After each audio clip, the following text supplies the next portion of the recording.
काला साया।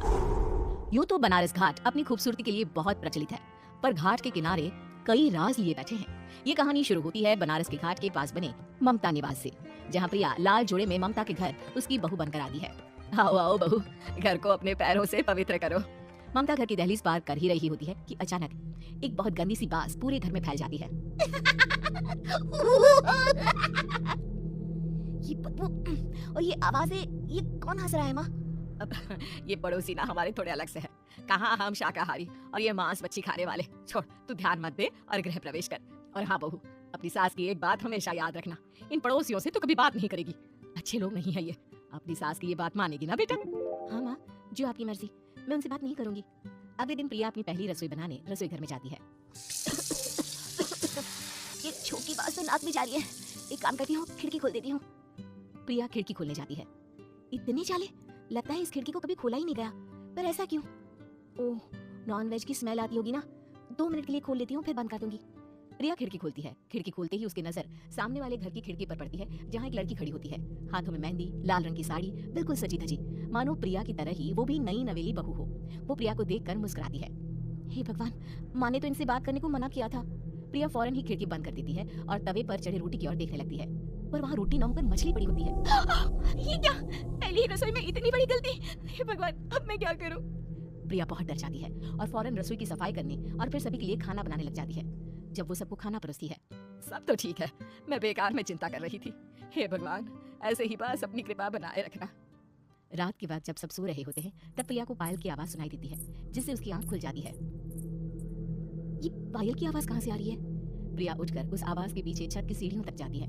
तभी उसे बच्चे के रोने की आवाज आती है। प्रिया छत पर जाती है तो क्या देखती है? वही लाल साड़ी वाली लड़की अपनी गोद में एक नवजात बच्चे को घुमा घुमा कर सुला रही है। तभी प्रिया की नजर उसके पेट पर पड़ती है। ओह गॉड, ये तो प्रेग्नेंट भी है। सुनिए, बच्चा सो नहीं रहा है क्या? मैं कुछ मदद करूं? नहीं नहीं, आपके घर वालों को अच्छा नहीं लगेगा, मैं संभाल लूंगी। स्नेहा की गोद से बच्चा हाथ मारकर प्रिया की गोद में आने को छटपटाने लगता है। दोनों घर अगल बगल में बने होने के कारण प्रिया उस बच्चे को गोद में ले लेती है। प्रिया के पास आते ही वो सो जाता है। बच्चे का वो स्पर्श रात भर प्रिया भूल नहीं पाती और अगली सुबह वो छत पर कपड़े सुखा रही होती है। तभी उसे एक औरत इशारा करके बुलाती है। स्नेहा कह रही थी बाबू तुम्हारी गोद में आते ही सो गया। मैं गौरी, स्नेहा की माँ हूँ। बहू, घर आना, बाबू को खिला भी लेना। शाम को जब घर पर कोई नहीं रहता, बच्चे से मिलने के लिए प्रिया छिपकर अपनी पड़ोसन के घर चली जाती है और कुछ देर बच्चे को खिलाकर वापस लौट आती है। इसके कुछ दिन बाद ही प्रिया को पता चलता है कि वो माँ बनने वाली है। ममता की खुशी का ठिकाना नहीं रहता।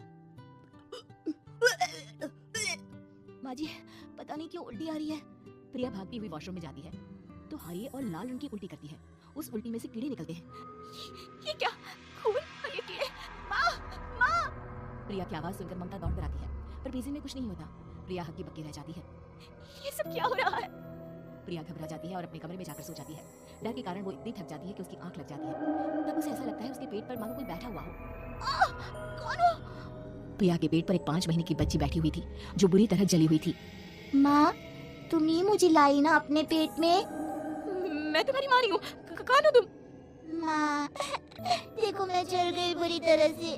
6 महीने पेट में रहने को भी मुझे नहीं मिला। सहला दो ना माँ। बचाओ, बचाओ, माँ! ममता दौड़कर कमरे में आती है। प्रिया की बातें सुनकर वो सब समझ जाती है। तू कहीं बगल वाले घर में तो नहीं जाकर आई ना बहू? मुझे माफ कर दो, मैं गई थी माँ। उस घर में सब मरे हुए हैं बहू। कई साल पहले स्नेहा उस घर में बहू बनकर आई थी। कुछ ही दिन में वो एक बच्चे को जन्म देने वाली थी।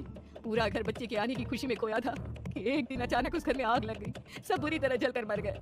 गौरी आज भी दादी बनने का इंतजार कर रही है और इसीलिए स्नेहा ने अपना अजन्मा बच्चा तुम्हारी कोख में डाल दिया। ममता ये कह रही होती है कि पीछे से उसके पैरों को एक बच्चा पकड़ लेता है। दादी, दादी। माँ, स्नेहा की गोद में यही बच्चा था। ये बच्चा कौन है फिर? तेरी मौत है। तेरी भी दादी। जिस चीज का ममता को डर था वही हो गया। ममता निवास के ऊपर मौत ने चादर बिछा दी थी। प्रिया का पेट ऐसे ही बढ़ जाता है मानो 9 महीने का हो। 2 हाथ उसके पेट से बाहर निकलते हैं। बहू, संतोष को फोन कर, किसी पंडित जी को बुला बहू। प्रिया का पति भागता हुआ घर आता है। ये तो होना ही था माँ। तेरा बाप तेरे सामने आ गया तो तू सह नहीं पा रही है। स्नेहा घर में आग लगी नहीं थी, माँ ने लगाई थी, प्रॉपर्टी की लालच में। और वो बच्चा मेरी पहली पत्नी का बच्चा है, मेरा बेटा, जो कि उस आग की चपेट का शिकार हो गया था। मैंने तुमसे ये सब माँ के कहने पर छुपाया था। मुझे माफ कर दो प्रिया। तुम अगर चाहो तो यहाँ से जा सकती हो। मैं तुम्हें किसी भी बंधन में रखना नहीं चाहता। मेरी शादी हुई है आपसे, मैं आपको छोड़ नहीं सकती, पर उससे पहले हमें स्नेहा, उसकी माँ और बच्चे की आत्मा की शांति करवानी होगी। संतोष और ममता गौरी के घर जाते हैं। अंदर सब कुछ जला हुआ होता है। जमीन पर जली हुई लाशें बिखरी हुई थी। ममता रो रो कर अपनी करनी की माफी गौरी से मांगती है। प्रिया स्नेहा के घर वालों का अंतिम संस्कार करवा देती है और ममता निवास फिर से आत्माओं के साए से मुक्त हो जाता है।